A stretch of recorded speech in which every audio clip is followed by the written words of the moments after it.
Isang mapagpalang umaga sa ating lahat, mga kapatid ko kay Kristo. Mula sa The Solid Rock Morning Devotion, isang kagalakan na muli tayo ay makapagbulay-bulay sa salita ng Panginoon sa umagang ito. Mga ilang minutong pagbubulay-bulay ng mga salita ng Panginoon upang papurihan at sambahin ang ating Panginoong Hesukristo.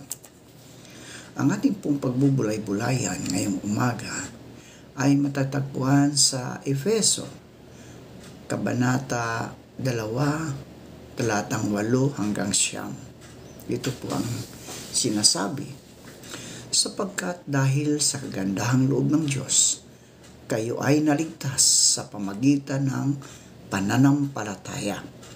At ito'y kaloob ng Diyos at hindi mula sa iyong sarili. Hindi ito bunga ng iyong mga gawa, kaya't walang maipagmamalaki ang sinuman. Pinagpala na po tayo sa pagkabasa sa kanyang mga salita. Tayo po ay manalangin. Ama naming Diyos na mapagmahal, naririto muli ang iyong mga anak upang ikaw, Diyos, ay papurihan sa isang magandang umaga na iyong ibinigay sa amin. Maraming salamat, O Diyos, sa isang gabing nagdaan sa aming pagtulog na kami iyong iniingatan. Maraming salamat sa muli mong paggising sa amin, sa muli mong pagbibigay ng buhay, ng lakas at ng karunungan. At sa umagang ito, Panginoon, patuloy kong inilalapit sa inyo ang aming mga kaibigan na nasa banig ng karamdaman. Patuloy mo po silang abutin, O Diyos, at pagalingin. Ikaw, Diyos, ang siyang manggagamot, Jehovah Jireh, na patuloy na nagbibigay kagalingan sa mga anak niyang sumusunod sa iyo, Panginoon. Panginoong Hesus, tulungan mo po sila. Kung sila man ay may diabetes, high blood, nagtatai, Lord, abutin mo po ang kanyang mga katawan upang maibalik ang kanyang mga lakas na nawala dahil sa mga karamdaman iyon. Amin ding inilalapit sa inyo ang aming mga kaibigan na magsisipasok sa kanilang mga trabaho, Panginoon. Ingatan mo po sila sa daan, Panginoon. Ilayo mo sila sa anumang kapahamakan. Bigyan mo sila ng karunungan. Bigyan mo sila ng mahabang pasensya sa daan, Panginoon, upang hindi sila magkaroon ng mga konfrontasyon sa daan, Panginoon. Alam naman namin na maraming mga hindi magaganda ang ugali sa kalsada, Panginoon. Kaya, Lord, dalangin ko na patuloy mo po kaming bigyan ng mahabang pasensya upang kami, O Diyos, ay makaabot ng maluwalhati sa aming mga trabaho at sa aming pag-uwi, O Diyos, gayon din. Dalangin ko rin, O Diyos, ang aming mga kaibigan na naghahanap ng trabaho. Ito man ay lokal o abroad, naway makasumpong sila ng magandang trabaho sa tulong ng iyong banal na Espiritu upang sila, O Diyos, ay magkaroon ng hanap buhay. Amin din inilalapit sa inyo ang mga senior citizen na sila po ingatan mo sa panahon ngayon, lalong-lalo na sa sobrang init ng aming kapaligiran, O Lord. Lord, pandungan mo po ang mga matatanda, ang mga senior citizen. Gayon din mo ang mga bagong silang na mga bata. Sila po ingatan mo, proteksyonan mo sa anumang mga kapahamakan, Panginoon. Panginoong Hesus, gayon din po, patuloy kong itinataas sa inyo ang mga anak mong nawala ng mga mahal sa buhay. Pagkalooban mo sila ng kapayapaan, Panginoon, upang ang lahat ng bagay ay kanilang matatanggap. Dahil doon naman kami uuwi sa iyong tahanan, Panginoon, ang langit na walang hanggan. Kaya, Lord, bigyan mo sila ng kaaliwan sa kanilang mga buhay, Panginoon. Salamat, Panginoon, sa mga katugunan sa aming mga panalangin. Sa pangalan ni Jesucristo na aming Diyos at tagapagligtas. Amen. Si Jesus ang kaligtasan. Iyon po ang pamagat ng ating pagbubulay-bulayan ngayong umaga. Si Jesus ang kaligtasan. Si Jesucristo ang tanging daan tungo sa kaligtasan. Sapagkat sa biyaya, tayo'y nangaligtas sa pamagitan ng pananampalataya. At ito hindi sa iyong sarili, inyong sarili o ating sarili. No? So ito'y kaloob ng Diyos. Hindi sa pamagitan ng mga gawa, mga kapatid, mga kaibigan, upang ang sinuman ay huwag magmapuri. Ayon sa Efeso 2:8-9. Tatapwat ang kaloob na walang bayad ng Diyos ay buhay na walang hanggan kay Kristo Jesus na Panginoon natin.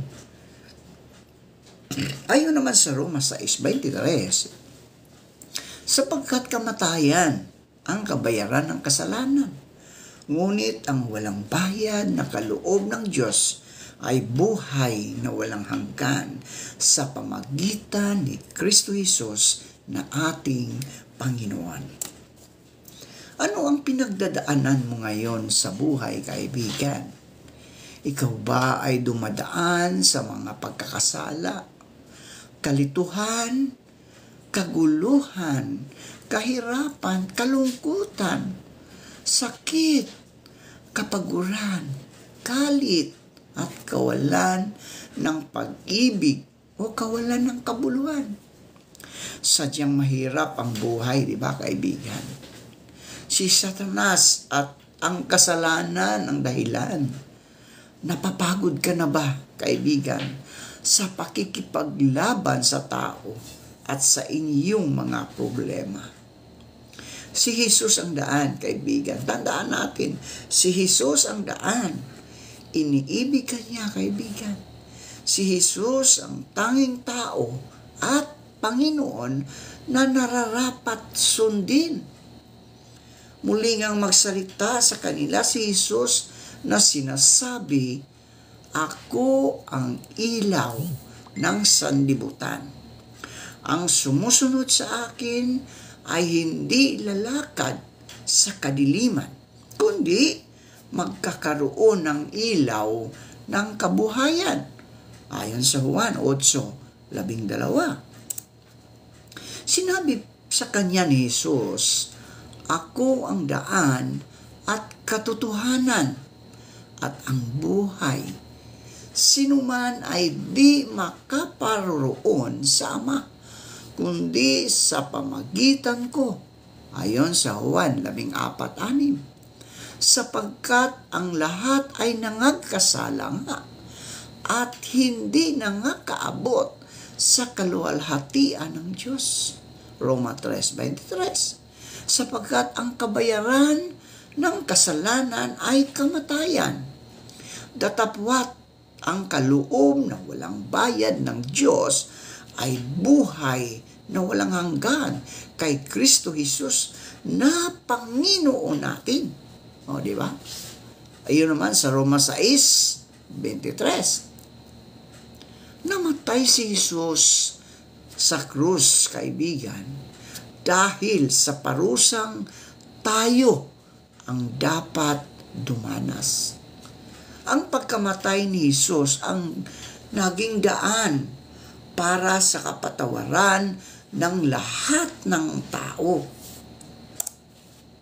Ginapin niya ang kasalanan at kamatayan. Pagkatapos na namatay sa krus at siya'y muling nabuhay. Di ba? Muling nabuhay. Kailan lang ay sinilibrit natin ang pagkabuhay ni Kristo, na ipinahayag na anak ng Diyos na may kapangyarihang iyon ayon sa Espiritu ng kabanalan, sa pamagitan ng pagkabuhay na magmuli ng mga patay, sa magkatuwid bagay si Jesucristo na Panginoon natin. Roma 4:1. Nais mo bang magkaroon o makaranas ng higit pang kapayapaan kagalakan, kaligayahan, pag-ibig, kapanatagan at katagumpayan, mga kaibigan. Kaibigan, inaalok ni Jesus ang isang relasyon, no? Relasyon, kaibigan, hindi reliyon, ha? Inalok ni Jesus ang isang relasyon na magbibigay sa iyo ng lahat ng tanging ito. Lahat ng ito, no?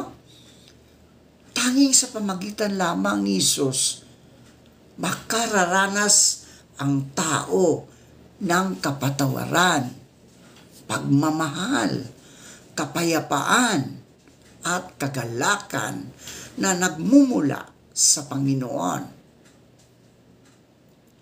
Ang personal na relasyon natin sa ating Panginoong Jesucristo na ang Diyos ang nagbibigay sa iyo ng kaligtasan at buhay na walang hanggan. Ang buhay na nakikisos, ang tamang buhay para sa iyo, kaibigan. Kailangan mo siyang tanggapin, no? Upang ikaw ay maging anak ng Diyos, no? Kailangan mo siyang tanggapin, kaibigan, bilang iyong personal at Diyos na tagapagligtas upang ikaw at ako ay maging mga anak ng Diyos. Kailangan mo ba ang buong pananampalataya at pagtitiwala sa Kanya? Subalit, hindi lahat ay maliligtas. Ito ang tandaan natin, mga kaibigan. Hindi lahat ay maliligtas. Tanging ang mga nagmamahal lamang kay Jesus ang maliligtas at mapupunta sa langit pagkatapos na sila ay mamatay. So ang ating kaligtasan ay pwedeng matiyak, kaibigan, dahil sa Kanyang ginawa para sa atin at sa patuloy niyang ginagawa sa pamagitan ng Espiritu Santo.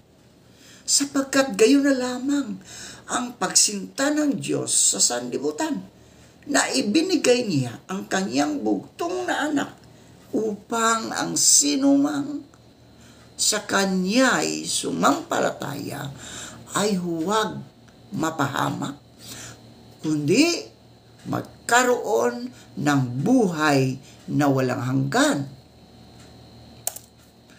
Kaibigan, kapatid, kung nais mong ilagak ang iyong pananampalataya kay Jesucristo bilang iyong Panginoon at tagapagligtas at tumanggap ng buhay na walang hanggan mula sa Diyos, narito ang isang panalangin na maaari mong pagbatayan. Ang panalangin ito, mga kaibigan, ay isang paraan upang ipahayag sa Diyos Ama ang iyong pananampalataya sa Kanyang anak at pasalamatan siya sa regalo niyang kapatawaran at buhay na walang hanggan. Kaibigan, tandaan natin, no, na walang panalangin ang makapagliligtas sa iyo. Walang panalangin ang makapagliligtas sa iyo, kundi ang Diyos lamang.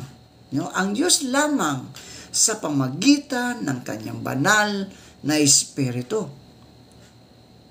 Ama sa kalangitan, naniniwala ako sa iyong anak na si Kristo na siya ang tanging daan upang magkaroon ako ng buhay na walang hanggan. Inaamin kong nagkasala ako laban sa iyo at nararapat lamang na ako'y iyong parusahan. Nagsisisi ako sa lahat ng aking mga nagawang kasalanan laban sa iyo. Nalalaman ko at nagpapasalamat ako kay Jesus na aking tagapagligtas sa pag-ako ng parusang nararapat para sa akin. Dahil kay Jesus, binabago ko ang aking pag-iisip tungkol sa paggawa ng kasalanan at hinihiling ko ang iyong tulong upang mapaglabanan ang pagnanasang magkasala muli. Salamat sa iyong kahangahangang pangako na buhay na walang hanggan. Tatalikdan ko ang aking mga kasalanan at maglilingkod kay Jesus at magtitiwalang siya ang babago sa aking pagkatao at magliligtas sa kapahamakan. Manalangin tayo. Amang makapangyarihan nasa kahitaasan, patawarin mo po kami, mga makasalanan. Sa aming pagkakasala, di namin sinasadya o sinasadya man. Ama namin, makapangyarihan sa lahat, dinggin po sana ninyo ang aming mga panalangin. Diyos Ama, nasa iyong mga kamay ang aming pag-asa at ang pagtitiis namin ay magbubunga nawa ng kabutihan sa pamagitan mo. Pagpalain po kami ng mapagmahal at makapangyarihang Diyos ngayon at magpakailanman. Panginoon, ipinapanalangin po namin ang aming mga kaibigan na naliligaw ng landas. Naway matagpuan nila ang liwanag at tanggapin kanila ang inalok mong pagbabagong buhay para sa kanila. Pagpalain ka nawa ng Panginoon at ingatan ka, paliwanagin ka ng Panginoon ng kanyang mukha sa iyo at mahabag sa iyo. Ilingap nawa ng Panginoon ang kanyang mukha sa iyo at bigyan ka ng kapayapaan. Amen.